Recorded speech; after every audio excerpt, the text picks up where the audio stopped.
اعوذ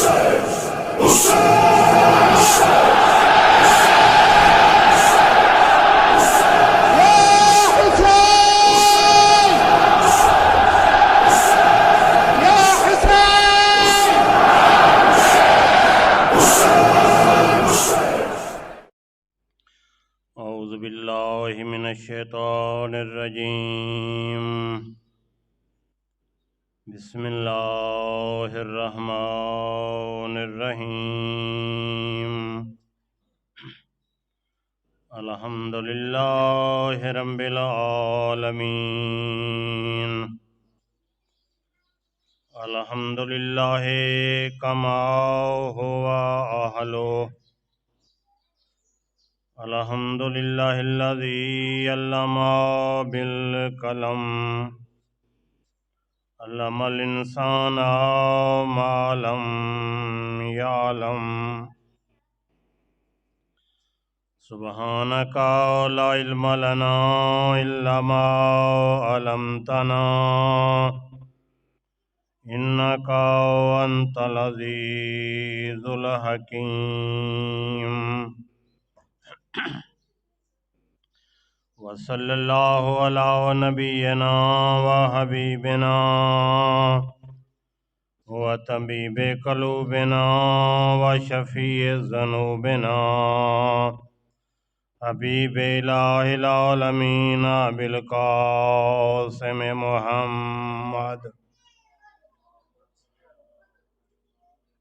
وعلی اہل بیتہ طیبین الطاہرین المعصومین ولعنت اللہ علی اعدائہم اجمعین ملعونین اما بعد فقد قال رسول اللہ صلی اللہ علیہ وآلہ وسلم بسم اللہ الرحمن الرحیم اِنَّا لِقَتْلِ الْحُسَيْنِ حَرَارَةً فِي قُلُوبِ الْمُؤْمِنِينَ لا تبردوا ابدا بآواز بلند صلوات پڑھیے۔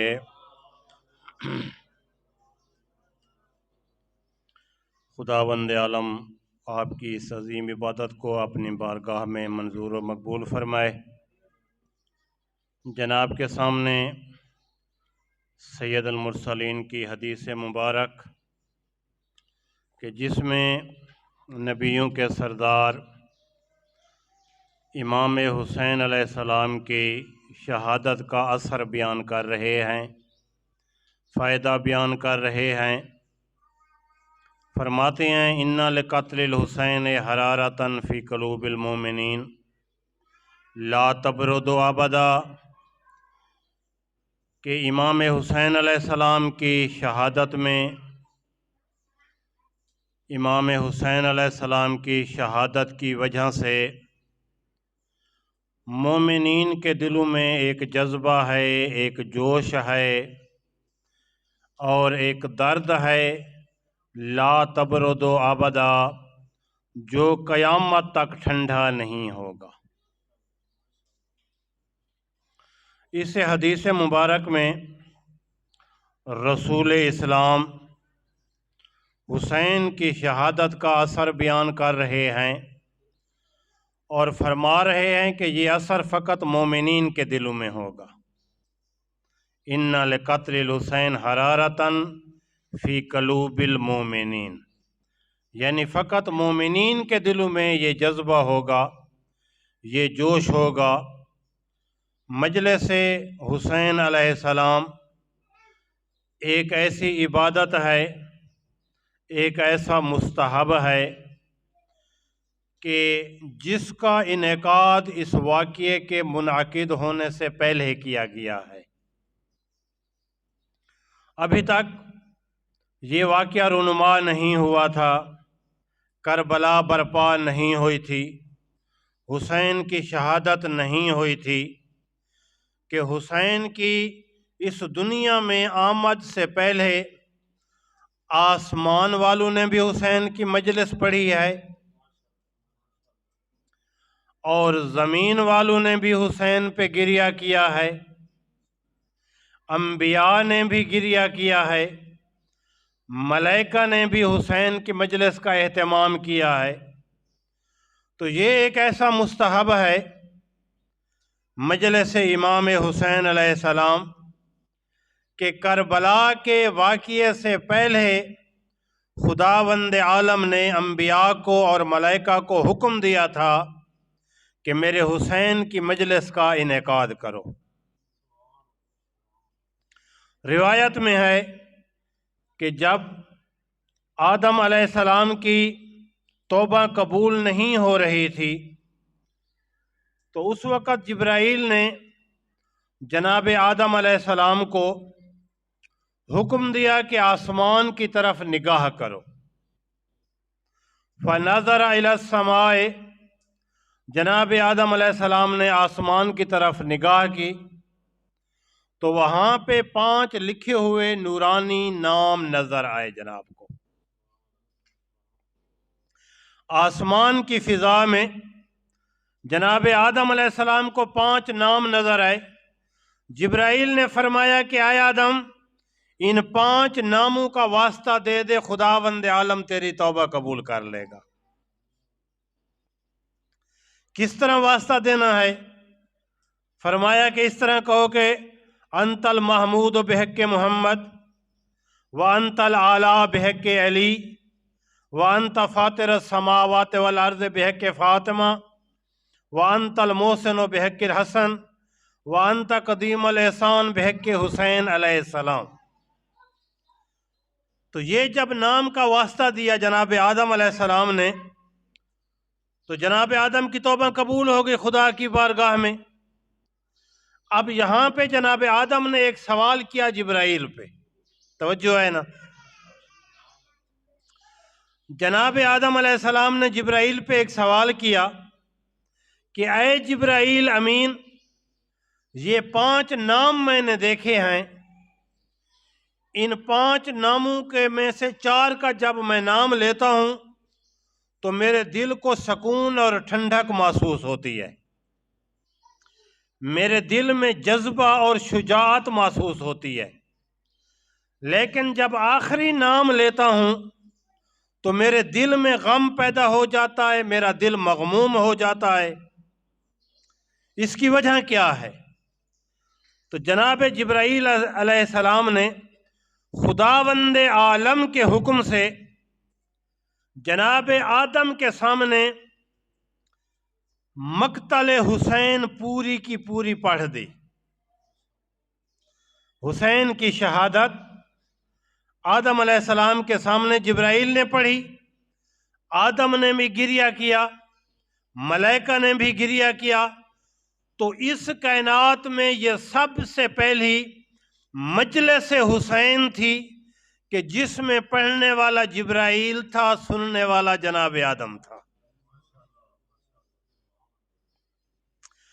تو کائنات کی خلقت کے بعد سب سے پہلی جو مجلس منعقد کی گئی وہ مجلس حسین تھی۔ اس کے بعد تاریخ میں، روایات میں یہ موجود ہے کہ جناب ابراہیم علیہ السلام جب اپنے بیٹے کو ذبح کر رہے تھے، جناب اسماعیل کو، تو خداوند عالم کے حکم سے گوسفند آیا، وہ ذبح ہو گیا۔ جناب ابراہیم علیہ السلام نے سمجھا کہ شاید میری قربانی قبول نہیں ہوئی، پریشان ہوئے۔ آواز قدرت آئی، اے ابراہیم، کائنات میں تجھے، پوری کائنات میں کون سی چیز محبوب ہے تجھے، پوری مخلوق میں؟ تو جناب ابراہیم نے فرمایا کہ پوری مخلوق اس کائنات میں آپ کا حبیب محمد مصطفیٰ مجھے سب سے زیادہ محبوب ہے۔ پھر آواز قدرت آئی کہ اے ابراہیم، محمد مصطفیٰ کی اولاد زیادہ تجھے پیاری ہے یا اپنی اولاد زیادہ پیاری ہے؟ توجہ ہے نا؟ رسول اسلام کی اولاد زیادہ پیاری ہے آپ کو یا اپنی اولاد زیادہ پیاری ہے؟ جناب ابراہیم نے فرمایا کہ رسول اسلام کی اولاد مجھے اتنی پیاری ہے کہ میری اپنی اولاد اس پہ قربان ہے۔ اس کے بعد فرمایا کہ اگر کبھی قربانی دینی پڑے رسول اسلام کی اولاد پہ تو کیا تم اپنے بیٹے قربان کر دو گے؟ تو جناب ابراہیم نے فرمایا کہ اپنی اولاد، اپنی جان، اپنی مال، سب کچھ میں اولاد رسول پہ قربان کر دوں گا۔ تو آواز قدرت آئی کہ یہ تیرے بیٹے کو جو ہم نے بچا لیا ہے وَفَدَيْنَهُ بِذِبْحٍ عظیم کے تحت، یہ اس کے بدلے میں ایک عظیم قربانی ہم نے لے لی ہے کہ جس کی وجہ سے تیرے اور محمد کا دین قیامت تک باقی رہے گا۔ تو اس وقت جبرائیل نے جناب ابراہیم کو مقتل حسین سنائی۔ یہ دوسرا مورد ہے کہ جہاں پہ حسین کی مجلس کا انعقاد ہوا ہے۔ مقتل حسین سنائی جناب ابراہیم کو، جناب ابراہیم نے گریہ کیا۔ اس کے بعد مختلف انبیاء نے، مختلف اولیاء نے، تو یہ مجلس حسین کا جو انعقاد آپ کر رہے ہیں، مجلس حسین جو یہاں پہ آپ بیٹھے ہوئے ہیں، یہ کوئی عام مجلس نہیں ہے۔ عرش اولا سے اس کا اہتمام ہوا ہے۔ پڑھنے والے جبرائیل، پڑھنے والے انبیاء، پڑھنے والے اولیاء، پڑھنے والے فقہاء، پڑھنے والے علماء، اور سننے والے روایت میں ہے کہ جب محرم کا چاند نظر آتا تھا تو تیرے ائمہ خصوصی اہتمام کرتے تھے مجلس حسین کا۔ یہ فضیلت بیان کر رہے ہیں، اہمیت بیان کر رہے ہیں کہ حسین کی مجلس کوئی عام عبادت نہیں ہے، یہ ایسی عبادت ہے کہ جس کا اہتمام ائمہ نے کیا ہے۔ جب محرم کا چاند نظر آتا تھا تو تیرے چھٹے امام کے گھر میں صف اعضاء بچھ جاتی تھی۔ جناب اپنے شیعوں کو حکم دیتے تھے کہ آؤ مجلس حسین کا انعقاد ہے، خطیب بلاتے تھے اور خطیب کو کہتے تھے منبر پہ بیٹھ کے مجلس حسین پڑھ، اور تیرا معصوم امام مٹی پہ بیٹھ کے تیری طرح حسین کی مجلس سنتا تھا۔ اہمیت ہے نا حسین کی مجلس کی۔ خطیب کو کہتے تھے ذکر حسین کر، اور تیرا امام سامنے بیٹھ کے اس ذکر کو سنتا تھا۔ تو یہ تمام ائمہ کا یہی روش رہی ہے، یہی طریقہ رہا ہے۔ اس لیے اس مجلس کی اہمیت کے بارے میں جناب سید المرسلین ایک اور حدیث میں ارشاد فرماتے ہیں کہ کل عین باقیۃ یوم القیامت الا عین بکت علی الحسین علیہ السلام۔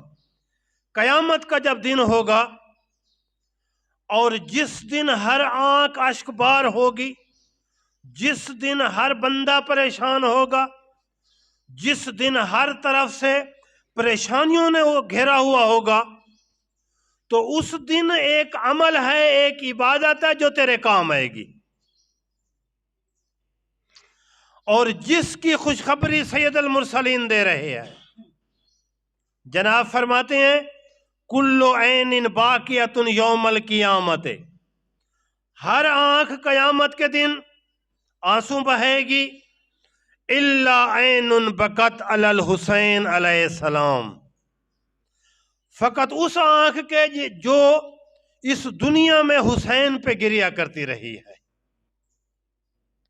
یہ کوئی معمولی آنسو نہیں ہے، یہ کوئی معمولی گریہ نہیں ہے، اس کو معمولی عبادت نہ سمجھا کرے۔ تو جناب فرماتے ہیں قیامت کے دن جب ہر آنکھ رو رہی ہوگی تو ایک آنکھ ہے جو گریہ نہیں کرے گی، الا عین بکت علی الحسین علیہ السلام، فقط وہ آنکھ نہیں روئے گی جو اس دنیا میں حسین کی مظلومیت پہ گریہ کرتی رہی ہے۔ فَإِنَّهَا بَاقِيَةٌ فَإِنَّهَا ضَاحِكَةٌ مُسْتَبْشِرَةٌ بِنَعِيمِ الْجَنَّةِ، اس آنکھ کی کیفیت کیا ہوگی؟ یہ خوش و خرم ہوگی، یہ حشاش بشاش ہوگی ان نعمات کی وجہ سے جو خداوند عالم اس ذکر کے بدلے میں اسے جنت عطا کرے گا۔ تو یہ کوئی معمولی عبادت نہیں ہے، یہ کوئی معمولی ذکر نہیں ہے۔ جتنی بھی آپ عبادات کرتے ہیں، ہر عبادات میں کچھ شرائط ہیں، ہر عبادت کی شرائط ہے۔ نماز کی شرط یہ ہے کہ قبلہ کی طرف منہ ہو، وضو کے ساتھ ہوں۔ روزے کی شرط یہ ہے کہ وہ کام نہ کریں جن کے کرنے سے منع کیا گیا ہے۔ حج کی شرط یہ ہے کہ خانہ کعبہ میں جا کے حج کریں۔ زکوٰۃ کی شرط یہ ہے کہ نصاب پہ پہنچ جائے مال۔ لیکن جس عبادت میں آپ بیٹھے ہوئے ہیں، جس عبادت کا آپ نے اہتمام کیا ہوا ہے، اس عبادت میں فقط ایک شرط ہے، وہ ہے کہ خلوص نیت کے ساتھ زہرا کو پرسہ دینے کے لیے اس مقام پہ تو حاضر ہو جا، خداوند عالم تجھے عزاداران حسین میں معشور کرے گا۔ اس عبادت میں نہ جہت قبلہ شرط ہے، اس عبادت میں نہ کوئی اور شرط ہے۔ جہاں تو بیٹھا ہوا ہے، جس طرف تیرا منہ ہے، جس کیفیت کے ساتھ بیٹھا ہوا ہے، خداوند عالم فرشتوں کو حکم دیتا ہے کہ اس کا ہر لمحہ عبادت میں لکھ دو۔ قیامت کے دن جب زمین گواہی دے گی نا، جس طرح کہ سورۃ زلزال میں ہے، یومئذ تحدث اخبارہا، قیامت کے دن زمین اپنی خبریں بتائے گی۔ تو جس زمین پہ بیٹھ کے تو حسین کی عزاداری کرتا ہے، قیامت کے دن یہی زمین تیرے حق میں گواہی دے گی۔ قیامت کے دن یہی زمین گواہی دے گی، یا رب الارباب، اس نے تیرے محبوب حسین پہ گریہ کر رہا تھا، اس نے تیرے محبوب حسین کی مجلس منعقد کی تھی، میں سفارش کرتی ہوں اس کے گناہ معاف فرما دے۔ تو یہ مجلس حسین میں حاضر ہونے کے لیے فقط ایک شرط ہے جو بیان کی ہے، وہ ہے خلوص کے ساتھ۔ خطیب کے لیے بھی ضروری ہے، بانی کے لیے بھی ضروری ہے، اور جو سامعین ہیں، عزادار ہیں، ان کے لیے بھی ضروری ہے کہ ایک اس شرط کا لحاظ رکھیں کہ فقط حسین کے لیے مجلس میں آئے، فقط حسین کی خاطر مجلس میں آئے، فقط زہرا کو پرسہ دینے کے لیے مجلس میں آئے۔ آداب جو ہیں وضو کے ساتھ مجلس میں آئے، کیونکہ یہ ایسی عبادت ہے، ایسا مقام ہے کہ جہاں پہ فرشتے نازل ہوتے ہیں۔ اللہ کے فرشتے اس محفل میں حاضر ہوتے ہیں۔ تیرے چھٹے امام جعفر صادق علیہ السلام کی خدمت میں ایک شخص حاضر ہوتا ہے، امام فرماتے ہیں کہ کیا تم مومنین جمع ہوتے ہو ایک جگہ پہ؟ تو وہ کہتا ہے کہ ہاں مولا، ہم جمع ہوتے ہیں ایک جگہ پہ۔ فرماتے ہیں کیا ہمارا ذکر کرتے ہو؟ تو یہ مومن کہتا ہے ہاں مولا، ہم تمہارا ذکر کرتے ہیں۔ ہماری مصیبت کو بیان کرتے ہو؟ تو یہ کہتا ہے ہاں مولا، ہم تمہاری مصیبت کو بھی بیان کرتے ہیں۔ تو امام علیہ السلام کے جملے سنیں، جناب فرماتے ہیں واللہ احب تلک المجالس، قسم کے ساتھ امام نے فرمایا ہے کہ قسم ہے اللہ کی، اس قسم کی مجالس کو ہم محبوب رکھتے ہیں۔ قسم ہے اللہ کی کہ اس قسم کی مجالس جہاں پہ مومنین جمع ہو کے بیٹھ کے ہمارے فضائل ذکر کرتے ہیں، ہمارے مصائب ذکر کرتے ہیں، ہماری مصیبت پہ گریہ کرتے ہیں، ہم ان کو محبوب رکھتے ہیں۔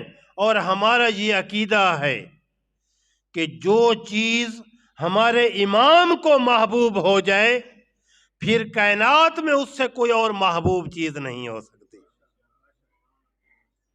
پھر کائنات میں اس سے کوئی بلند چیز نہیں ہو سکتی۔ تو اس لیے یہ جو مجالس ہیں جہاں پہ آپ آ کے بیٹھتے ہیں، یہ خداوند عالم کی طرف سے یہ توفیقات ہیں۔ یہ آپ یہ نہ سمجھا کریں کہ میں اپنی طاقت سے آیا ہوں یہاں، یہ نہ سمجھا کریں کہ میں اپنی صحت کے ساتھ آیا ہوں۔ کتنے لوگ ہیں اس کائنات میں کہ جن کو توفیق نہیں ہوتی صحت ہونے کے باوجود بھی مجلس میں آنے کی۔ تو یہ نعمت عظمی ہے خداوند عالم کی طرف سے، اس سے بڑے بڑے گناہ معاف ہوتے ہیں۔ ہر امام نے کیوں اتنا اہتمام کیا ہے مجلس حسین کا؟ ہر نبی نے کیوں اہتمام کیا ہے؟ اس لیے کیونکہ مجلس حسین میں آپ کو توحید بھی ملتی ہے، آپ کو نبوت بھی ملتی ہے، آپ کو قیامت بھی ملتی ہے، آپ کو امامت بھی ملتی ہے، آپ کو نماز کا درس بھی ملتا ہے، آپ کو روزے کا درس بھی ملتا ہے، آپ کو حج کا طریقہ بھی معلوم ہوتا ہے۔ مجلس حسین ایک ایسا پلیٹ فارم ہے، ایک ایسی مجلس ہے کہ جس میں آپ کو مکمل دین ملتا ہے، جس میں خداوند عالم کا مکمل دین، جس پہ 1,24,000 پیغمبر نے محنت کی ہے، جس پہ ائمہ نے اپنا خون قربان کیا ہے، ہر ایک جو ہے یہ فائدہ آپ کو ملتا ہے۔ مجلس حسین کے جو فوائد ہیں دنیا میں بھی ہیں اور آخرت میں بھی ہیں۔ دنیا میں کیا فوائد ہے مجلس امام حسین کے؟ سب سے بڑا فائدہ توجہ کرنی ہے، سب سے بڑا فائدہ یہ ہے کہ آپ کی اور آپ کی اولاد کی یہ تربیت گاہ ہے۔ یہ کس نے آپ کے جوانوں کو سکھایا ہے کہ ظلم جو ہے وہ خدا کو پسند نہیں ہے؟ کس نے آپ کی مستورات کو بتایا ہے کہ حجاب کرنا واجب ہے؟ کس نے آپ کے بوڑھوں کو بتایا ہے کہ امام کی نافرمانی گناہ کبیرہ ہے؟ یہ کس نے بتایا ہے؟ یہ مجلس حسین نے بتایا ہے آپ کو۔ دو ایسی چیزیں ہیں کہ جن کا خداوند عالم اس دنیا میں اجر عطا کر دیتا ہے، توجہ ہے نا؟ دو ایسی باتیں ہیں کہ جن کا خداوند عالم اسی دنیا میں اجر عطا کر دیتا ہے۔ بہت سے اعمال ہیں کہ جو خداوند عالم نے جن کا ثواب، جن کا اجر اپنے پاس محفوظ کیا ہوا ہے اور قیامت کے دن اس کا اجر عطا کرے گا، لیکن دو ایسے اجر ہیں، دو ایسی عبادتیں ہیں کہ جن کا اجر خداوند عالم اسی دنیا میں عطا کر دیتا ہے۔ پہلا ہے حج۔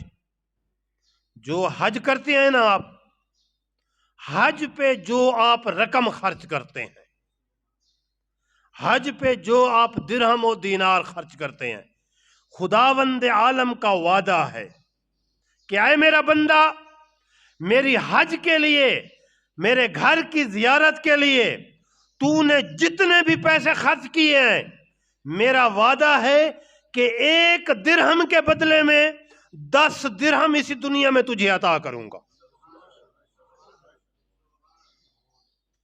یہ خدا کا وعدہ ہے تیرے ساتھ۔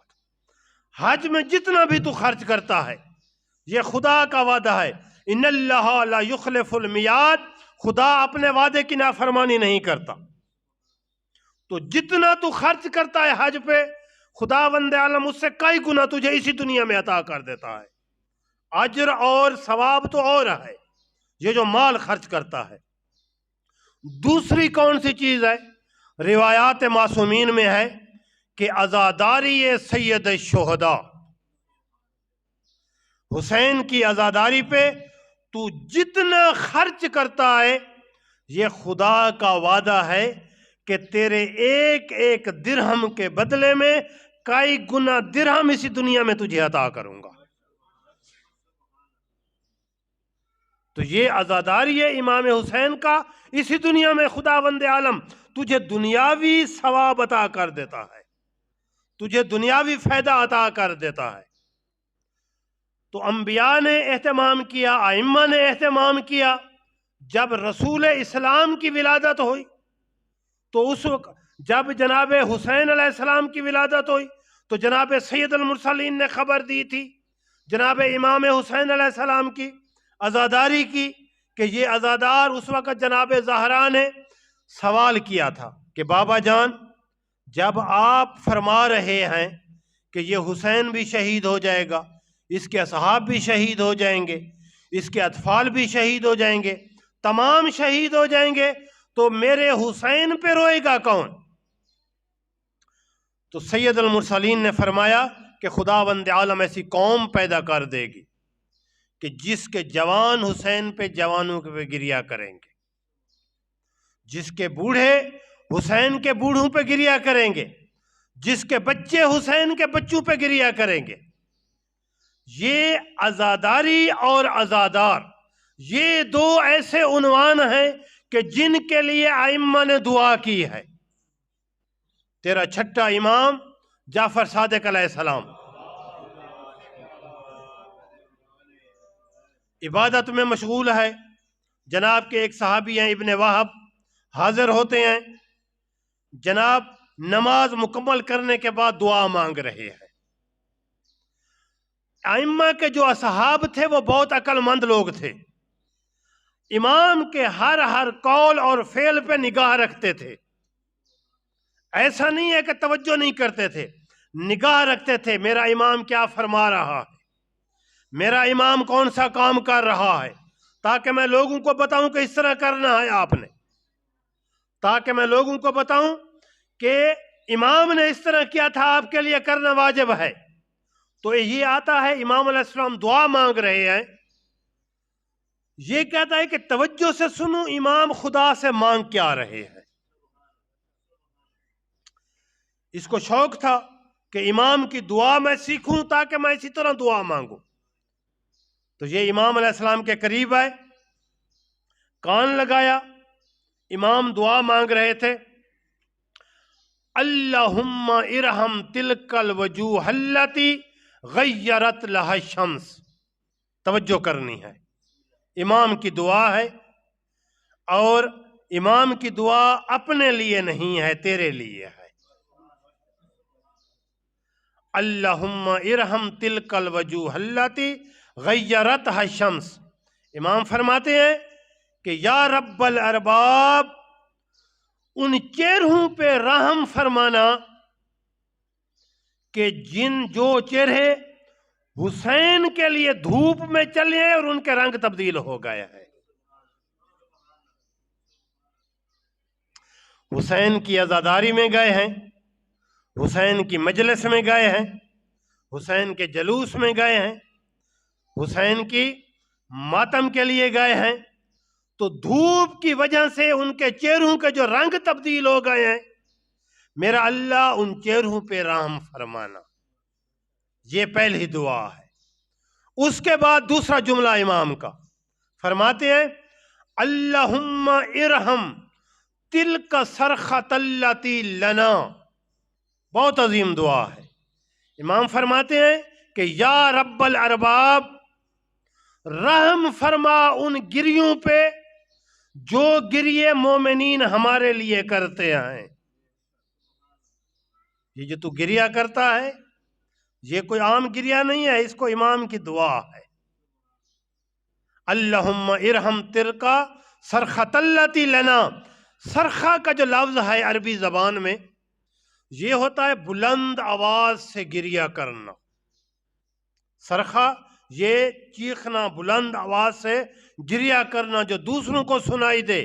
تو امام نے صرخہ کا لفظ استعمال کر کے یہ بتایا ہے کہ حسین پہ گریا بلند آواز سے کیا کرو۔ اللہم ارحم تلک صرخۃ التی لنا۔ تیسری دعا امام کی اللہم ارحم تلک الدموع التی یجری لنا۔ امام علیہ السلام فرماتے ہیں کہ یا رب الارباب، ان آنسوں پہ رحم فرمانا کہ جو ہماری مصیبت میں ہمارے لیے بہتے ہیں، تو یہ بہت قیمتی ہیں۔ امام رضا کی خدمت میں ایک صحابی حاضر ہوتا ہے،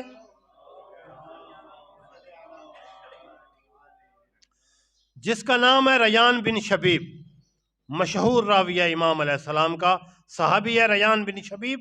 امام کی خدمت میں حاضر ہوتا ہے، امام علیہ السلام اسے کہتے ہیں کہ یبن شبیب ان کنتا باکین فبکے علی الحسین علیہ السلام، کہ اے ابن شبیب اگر تو گریہ کرتا ہے تو فبکے علی الحسین علیہ السلام، تو حسین علیہ السلام پہ گریہ کیا کر، فَإِنَّهُ ذُبِحَ كَمَا يُذْبَحُ الْكَبَشِ، حسین کو اس طرح ذبح کیا گیا جس طرح مسلمان گوسفند کو ذبح کرتے ہیں۔ تو یہ تین چیزیں ہیں، ایک ہے خطیب، ایک ہے عزادار جو مجلس سنتا ہے، ایک ہے بانی جو مجلس کا اہتمام کرتا ہے، چوتھی چیز ہے وہ زمین، وہ فضا کہ جس پہ اس مجلس کا انعقاد ہوتا ہے۔ اور یہ چاروں چیزوں کو خداوند عالم نے برکت عطا کی ہے۔ یہ جو خطیب ہیں، پڑھنے والے، حسین کا مقصد بیان کرتے ہیں، دین اسلام بیان کرتے ہیں، حسین کے لیے گریہ کرتے ہیں، حسین کے لیے روتے ہیں، حسین کے لیے رلاتے ہیں۔ اس کے بارے میں امام فرماتے ہیں من بکا او ابکا او تباکا، تینوں چیزوں کا ذکر ہے۔ جو شخص حسین پہ گریہ کرتا ہے یا حسین پہ گریہ کرنے کی شکل بناتا ہے حسین کے لیے، یا دوسروں کو رلاتا ہے، وجبت لہ الجنہ، امام فرماتے ہیں اس کے لیے جنت واجب ہے، اس کے لیے جنت ضروری ہے۔ اچھا، یہ آپ حدیث سنتے رہتے ہیں سید کے آنے تک، بس دو تین حدیثیں آپ کو سناتا ہوں۔ یہ جو آپ سنتے رہتے ہیں نا وجبت لہ الجنہ، مثلا جس شخص نے امام حسین کی زیارت کی اس کے لیے جنت واجب ہے، جس نے عزاداری سید الشہداء کا اہتمام کیا اس کے لیے جنت واجب ہے، جس نے یہ کام کیا اس کے لیے جنت واجب ہے۔ اس کا معنی کیا ہے؟ کیا اس کے بعد انسان آزاد ہو جاتا ہے؟ نہیں، اس کا معنی کیا ہے؟ واجبت لہ الجنہ کا معنی یہ ہے کہ یہ عزاداری سید الشہداء یہ سبب ہے تیرے تزکیہ نفس کا، توجہ کرنی ہے۔ عزاداری سید الشہداء یہ سبب بنتی ہے تیرے گناہوں کے ختم ہونے کا، کبیرہ کبیرہ گناہ اس عبادت میں ختم ہوتے ہیں، صغیرہ گناہ ختم ہو جاتے ہیں۔ تو یہ عزاداری سبب بنتی ہے کس کا؟ تزکیہ نفس کا۔ یہ عزاداری سبب بنتی ہے تیرے گناہوں کے ختم ہونے کا۔ تو اس عزاداری کی وجہ سے جب تیرا نفس پاک و پاکیزہ ہو جاتا ہے، جب خداوند عالم تجھے عبادت کی توفیق عطا کر دیتا ہے، جب خداوند عالم تجھے اپنا بندہ بنا لیتا ہے، جب خداوند عالم تجھے اپنا محبوب بنا لیتا ہے، تو تیرے لیے جنت کو واجب قرار دیتا ہے۔ تو یہ معنی نہیں ہے کہ واجبت لہ الجنہ سنا اور اس کے بعد آزاد ہو گئے کہ بس میرے لیے جنت تو واجب ہو گئی ہے، یہ نہیں ہے معنی۔ یہ معنی ہے کہ جو کچھ سنتے ہیں آپ حسین کی تبلیغ کو، حسین کی سیرت کو، حسین کے مشن کو اپنے نفس میں لاگو کریں۔ یہ جو حکم دیا گیا نا، تمام فقہا اجازت دیتے ہیں، بلکہ بعض حکم دیتے ہیں کہ ایام عزا میں سیاہ لباس پہنا کرو، آپ کے جسم کے اوپر ایک سیاہ کپڑا ہونا چاہیے کہ جو دلالت کرے کہ یہ غم کے عالم میں ہے۔ یہ کیوں ہے؟ یہ اظہار ہے، یہ غم کا اظہار ہے، تاکہ معلوم ہو حسین کی مجلس میں جب آتے ہیں تو خلوص کے ساتھ، بغیر کسی ریاکاری کے، بغیر کسی دکھاوے کے، بغیر کسی ملاوٹ کے، حسین کی مجلس میں انشاءاللہ ہمارے جو شیعہ ہیں، حسین کے جو ماننے والے ہیں، یہ محرم کا چاند جب نظر آتا ہے یہ کیوں شیعہ مغموم ہو جاتے ہیں؟ کبھی سوچا ہے؟ امام سے سوال کیا ایک راوی نے کہ مولا کیا وجہ ہے جب محرم کا چاند نظر آتا ہے تو یہ مسلمان عموماً اور شیعان علی خصوصاً یہ مغموم ہو جاتے ہیں، ان پہ غم طاری ہو جاتا ہے؟ تو تیرے امام نے جواب دیا، فرماتے ہیں کہ جب محرم کا چاند نظر آتا ہے تو خداوند عالم کے حکم سے ملائکہ کو حکم ہوتا ہے وہ حسین کی وہ خون آلود قمیض جو ہے وہ آسمان میں پھیلا دیتے ہیں۔ یہ علامہ مجلسی نے روایت نقل کی ہے، فرماتے ہیں کہ ملائکہ جو ہیں وہ حسین کی اس قمیض کو آسمان میں پھیلا دیتے ہیں، اور اس قمیض کے اثر کی وجہ سے تمام اہل عالم جو ہے وہ کیا ہو جاتا ہے، وہ مغموم ہو جاتا ہے، خصوصاً شیعان علی جو حسین کے حبدار ہیں وہ مغموم ہو جاتے ہیں۔ تو عزادار زوار حسین کی، لفظ حسین کی جو عظمت ہے اور برکت ہے لفظ حسین کی، اس میں دو عنوان ہیں، ایک ہے زوار حسین اور دوسرا ہے عزادار حسین۔ توجہ ہے نا؟ ایک ہے زوار حسین اور دوسرا ہے عزادار حسین، اور یہ دونوں ایسے عظیم عنوان ہیں کہ جو تیرے علاوہ کسی اور کو نصیب نہیں ہوئے، جو خدا نے فقط تجھے عطا کی ہے۔ زوار حسین کی بھی بہت عظمت ہے، عزادار حسین کی بھی بہت عظمت ہے۔ عزادار حسین کی بیان کی ہے، زوار حسین کے بارے میں بس آخری حدیث سنیں۔ ایک شخص ہے، امام علیہ السلام کی خدمت میں آتا ہے اور امام حسین علیہ السلام کے حالات کے بارے میں پوچھتا ہے، تو امام فرماتے ہیں کہ جب مدینہ سے حسین روانہ ہوئے تھے تو اس وقت ملائکہ کا ایک گروہ حسین کی خدمت میں حاضر ہوا تھا۔ توجہ ہے نا؟ ملائکہ کا، انسانوں کا نہیں، ملائکہ کا ایک گروہ حسین کی خدمت میں حاضر ہوا تھا اور کہا تھا کہ اے حسین، ہماری مدد کو قبول فرما، ہماری نصرت کو قبول فرما، ہم تیری مدد کرنا چاہتے ہیں۔ تو مولا نے فرمایا تھا کہ نہیں، آپ کی مدد کی ضرورت نہیں ہے، خداوند عالم نے میرے لیے جس مقام کا انتخاب کیا ہے میں نے اس مقام پہ پہنچنا ہے۔ مدد کو قبول نہیں کیا ملائکہ کی حسین علیہ السلام نے۔ اس کے بعد مکہ میں آئے، جب احرام کھولا تو اس وقت ملائکہ نے فرمایا کہ ہمیں حکم دیں، اجازت دیں ہمیں، ہم یہاں پہ آپ کے دشمنوں کو ختم کر دیتے ہیں۔ حسین نے فرمایا نہیں، مکہ میں بھی مدد کو قبول نہیں کیا۔ کربلا پہنچ گئے، 10 محرم آ گئی، جب اصحاب شہید ہو گئے، اولاد شہید ہو گئی، تو اس وقت ملائکہ کا وہی گروہ جو مدینہ میں امام کے ساتھ ملاقات کی تھی، جس نے کربلا میں پہنچا ہے مولا کی خدمت میں، اور کہتے ہیں اے زہرا کے بیٹے، اے زہرا کے لال، ہمیں اجازت دیں، آپ کی مدد کرتے ہیں اور ان کو اس طرح نیست و نابود کر دیتے ہیں جس طرح نوح اور لوط کی قوم کو تباہ و برباد کیا تھا۔ تو حسین نے فرمایا کہ میں رحمت للعالمین کا بیٹا ہوں، ہم ہلاکت کے لیے نہیں آئے، ہم بچانے کے لیے آئے، ہم ان کو غرق کرنے کے لیے نہیں آئے، ہم نجات کے لیے آئے۔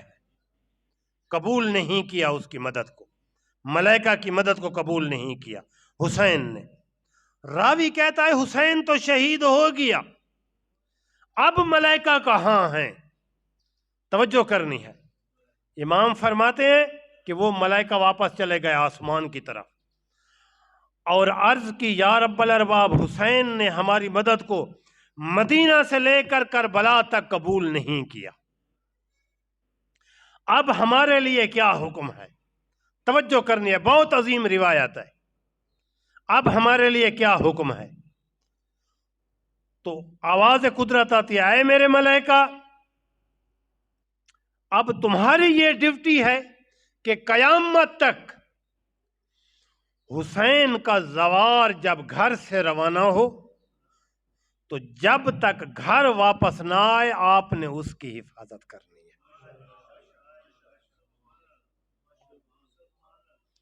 یہ زوار حسین کی عظمت ہے۔ یہ زوار حسین جب گھر سے روانہ ہوتا ہے نا تو اس کو ملا کریں، کیونکہ ملائکہ اس کے اوپر نازل ہوتے ہیں، ملائکہ اس کے ساتھ ہوتے ہیں، راستے میں ملائکہ اس کا ساتھ دیتے ہیں۔ یہ خدا کا حکم ہے ملائکہ کے لیے کہ آپ نے اس کی حفاظت کرنی ہے یہاں سے۔ اسی لیے یہ زوار جاتے ہیں نا، یعنی 14 معصومین کی بعض زوار زیارت کرتے ہیں، بعض کربلا جاتے ہیں، نجف جاتے ہیں، سامرہ، کاظمین، ایران، شام، ہر جگہ پہ زیارت کرتے ہیں، جنت البقیع میں تمام ائمہ کی زیارت کرتے ہیں۔ لیکن جب گھر سے روانہ ہوتا ہے نا زوار، تو کیا کہتے ہیں؟ حسین کا زوار جا رہا ہے، اس طرح کہتے ہیں نا۔ آپ کی نسبت حسین کی طرف کیوں ہے؟ زیارت تو سب کی کرتے ہیں، زیارت تو جد حسین کی بھی کرتے ہیں، زیارت تو حسین کے بابا بھی کیا کرتے ہیں، اس کی ماں کی بھی زیارت کرتے ہیں، لیکن حسین کی طرف تیری نسبت کیوں ہے؟ اس لیے اس حدیث کی وجہ سے جو ابھی بیان کی ہے کہ خداوند عالم نے تجھے یہ عظمت عطا کی ہے، خداوند عالم نے تجھے شرف عطا کیا ہے۔ تو ملائکہ کہتے ہیں یا رب الارباب، بعض زوار زیارت پہ جائیں گے وہ مر جائیں گے، انسان فانی ہے، ایک زندگی محدود ہے، وہ اس دنیا سے چلے جائیں گے۔ اس زواروں کے چلنے جانے کے بعد ہمارا کیا وظیفہ ہے؟ توجہ کرنی ہے۔ فرماتے ہیں آواز قدرت آتی ہے کہ اے میرے ملائکہ، جب زوار حسین میں سے کوئی اس دنیا سے چلا جائے تو آپ کا وظیفہ ہے کہ زوار کی قبر کے پاس جا کے بیٹھنا ہے اور قیامت تک اس کے لیے استغفار کرنی ہے، قیامت تک زوار حسین کے لیے استغفار کرنی ہے۔ تو اپنے آپ کو معمولی نہ سمجھا کر، تیری بہت عظمت ہے، تیری بہت قدر ہے، تو بہت عظیم ہے کہ ائمہ نے تیرے لیے دعائیں کی ہیں۔ ابھی بیان کیا ہے نا کہ ائمہ نے تیرے لیے دعائیں کی ہیں، جناب زہرا نے تیرے لیے دعا کی ہے، جناب رسول نے تیرے لیے دعا کی ہے، ملائکہ تیری خدمت میں حاضر ہوتے ہیں۔ تو عزاداری سید الشہداء جہاں پہ بھی ہو ضرور حاضر ہویا کریں۔ یہ 10 دن آپ حسین کے لیے خاص کر دیں، جس طرح ماہ رمضان کا مہینہ آپ اللہ کے لیے خاص کرتے ہیں، اسی طرح یہ 10 دن جو ہے آپ حسین کے لیے خاص کر دیں۔ حسین آپ سے 24 گھنٹے نہیں مانگتا، حسین آپ سے 12 گھنٹے نہیں مانگتا، بس اتنا وقت اپنی زندگی سے، اپنے دن اور رات کے ٹائم میں سے نکال کہ اس جگہ پہ حاضر ہو کے سن کے حسین نے تیرے لیے کتنی محنت کی ہے۔ اس جگہ پہ آ کے دیکھ کہ خطیب کیا بیان کرتا ہے، اور سن کہ حسین نے کتنی پیاری پیاری چیزیں تیرے لیے قربان کر دی ہیں۔ انسان کی فطرت ہے کہ اپنی محبوب چیز جو ہے وہ آخری درجے میں اپنے محبوب کے لیے قربان کرتا ہے۔ حسین کے گھرانے سے کوئی زیادہ محبوب گھرانہ نہیں ہوگا۔ جب روانہ ہوئے ہیں نا مدینہ سے، حسین مظلوم، سنتے رہتے ہیں اور سنتے رہیں گے انشاءاللہ۔ حسین کا جو غم ہے قیامت تک رہے گا۔ حسین جب مدینہ سے روانہ ہوئے ہیں، اس سے پہلے جناب سید المرسلین نے بھی ایک ہجرت کی تھی جب مکہ سے روانہ ہوئے تھے مدینہ کی طرف۔ روایت یہی کہتی ہے کہ جب نبیوں کے سردار مکہ سے نکلے تھے نا، تو کافی دور تک زہرا کا بابا پلٹ پلٹ کے کعبہ کی طرف دیکھتا رہا، پلٹ پلٹ کے اپنے وطن کی طرف دیکھتا رہا۔ خدا نے فرمایا کہ اے میرے محبوب، میرا وعدہ ہے فاتحانہ انداز میں آپ کو مکہ میں داخل کروں گا۔ دوسری ہجرت کی ہے حسین نے، مدینہ سے ہجرت کی ہے، اپنے محبوب حسین کے تو چلے گئے تھے نا، ماں بھی چلی گئی تھی، بابا بھی چلا گیا تھا، جد رسول بھی چلا گیا تھا، اب آخری وداع کرنے کے لیے ان کی قبروں پہ جاتے ہیں حسین، مسجد نبوی میں جاتے ہیں اور وہاں جا کے نانے کی قبر کے پاس بیٹھ جاتے ہیں اور فرماتے اللہم ان ھذا قبر نبیوں کا، یا رب الارباب یہ تیرے نبی کی قبر مبارک ہے، وابن بنت نبی کا، میں تیرے نبی کی بیٹی کا بیٹا ہوں، میں تیرے اس شہر سے جا رہا ہوں۔ تو حسین نے مشکل کے ساتھ، جب کسی نے کہا نا کہ آئے حسین اگر دین کی حفاظت کے لیے خدا کو تیری ضرورت ہے تو زینب اور کلثوم کو کیوں ساتھ لے کے جاتے ہو، اپنی بیٹیوں اور بہنوں کو کیوں ساتھ لے کے جاتے ہو؟ حسین نے فرمایا شاء اللہ ان یراہن سبایا، خدا کی مرضی ہے کہ زینب اور کلثوم شام اور کوفہ کے بازاروں میں قیدی بن کے پھریں، خدا کی مرضی ہے کہ زینب اور کلثوم بغیر ردا کے قیدی پھریں، اس کے ساتھ اللہ کے دین کی بقا ہے۔